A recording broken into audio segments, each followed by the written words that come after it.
Duh, aku jadi kepikiran sama apa yang diomongin mereka kemarin. Emangnya benar ya aku gendutan? Hmm, apa aku konsultasi aja ya? Kebetulan kemarin ada mbak-mbak nawarin konsultasi. Siapa ya namanya? Kayaknya ada di nomornya. Ntar aku telepon dulu.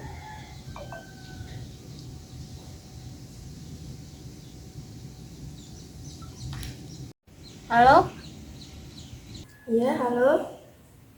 Eh, saya mau konsultasi bisa nggak ya mbak? Oh, iya bisa Mbak. Mau kapan? Iya, buat hari ini. Oh, iya boleh. Saya tunggu di rumah ya Mbak. Ya, terima kasih. Oke, makasih mbak.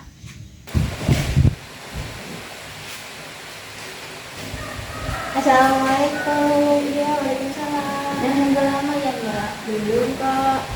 Mbaknya kesini naik apa tadi? Naik motor Ya. kebetulan. Iya. Emang rumahnya di mana? Rumahnya di 21. Oh, belum satu. Mbak yang nelpon saya tadi ya? Iya. Iya. Sebelumnya kita mengisi identitas dulu ya Mbak. Ini di sini.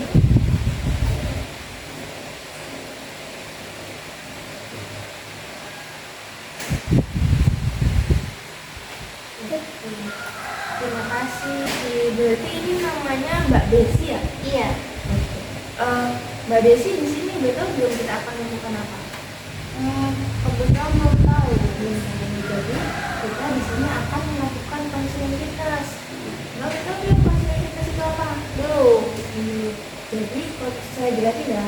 Jadi konseling fitness. Konseling itu kan saya membantu Mbak untuk menyelesaikan masalah.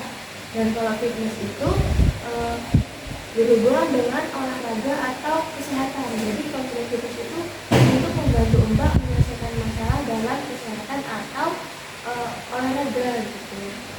Jadi tujuannya itu yaitu tadi untuk membantu Mbak menyelesaikan masalah dan supaya Mbak nanti bakal bisa menemukan langkah selanjutnya untuk menemukan masalah Mbak gitu. Jadi sampai sini paham Mbak? Paham. Kira-kira Mbak mau waktu berapa menit kita akan sama-sama? Mungkin 5 menit aja.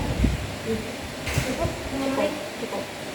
Jadi kita mulai waktunya 5 menit. Kira-kira Mbak boleh ceritakan masalah Mbak? Jadi masalah saya itu yang pertama saya susah buat menurunkan berat badan. Terus saya juga susah buat konsisten dan olahraga gitu. Terus susah banget karena agak susah kalau saya males gitu loh. Jadi kayak saya udah ada niat pengen olahraga tapi suka tiba-tiba males gitu. Berarti Mbak itu udah coba olahraga. Emang kira-kira olahraganya apa yang Mbak coba? Biasanya saya lari. Lari itu seminggu berapa kali biasanya? Biasanya 2 kali. 2 kali. Tapi Mbak belum konsisten nih. Dari 2 kali. Iya. Itu kalau seminggu rutin nggak? Misalnya 2 kali atau seminggu kadang nggak pernah? Seminggu kadang nggak pernah.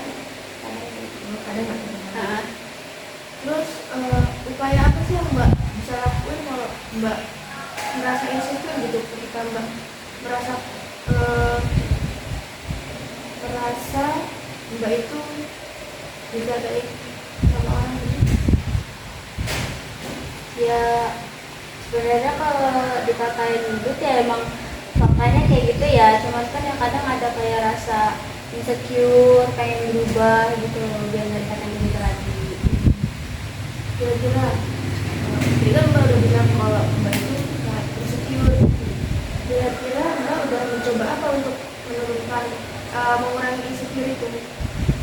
Ya kalau buat mengurangi insecure itu hmm, buat nyalahin sih sebenarnya nggak gampang ya, karena kan eh, kalau misalkan udah berubah juga kan pasti tetap ada rasa kok kayak masih ada yang kurang gitu kan.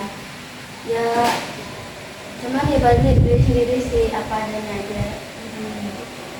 Kalau untuk melawan rasa malas tuh berarti Mbak masih susah. Susah Ya, masih susah.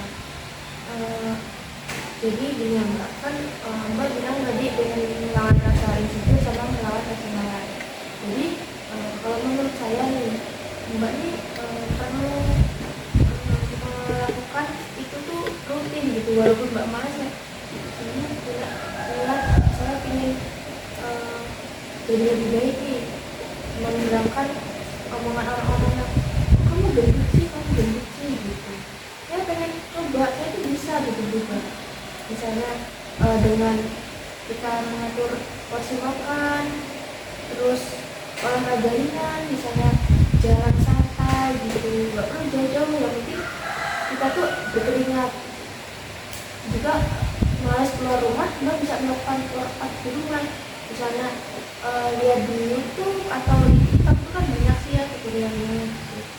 Terus juga yang paling penting nih, Mbak itu perlu jangan stres, karena stres itu kan faktor dari semuanya gitu.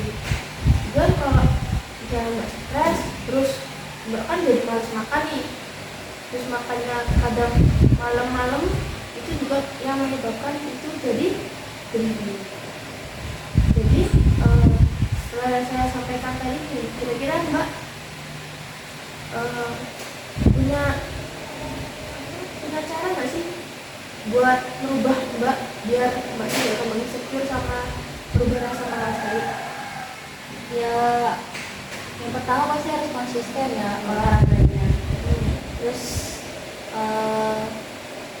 buat merubah rasa malas harus bisa merubah pola pikir juga. Merubah pola pikir ya. Oke, itu tadi ya Mbak. Terus kalau Mbak udah insecure nih, Mbak biasanya melawan atau Mbak diam aja? Lebih banyak diamnya sih, cuman kalau ada kesempatan melawan ya melawan. Kira-kira pas Mbak diam ini, pasti Mbak kan kepikiran ya.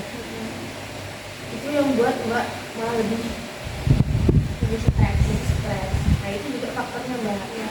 Jadi mulai sekarang kalau Mbak mau berubah diri, Mbak itu perlu niat sama membuang omongan-omongan orang yang menurut Mbak nggak penting.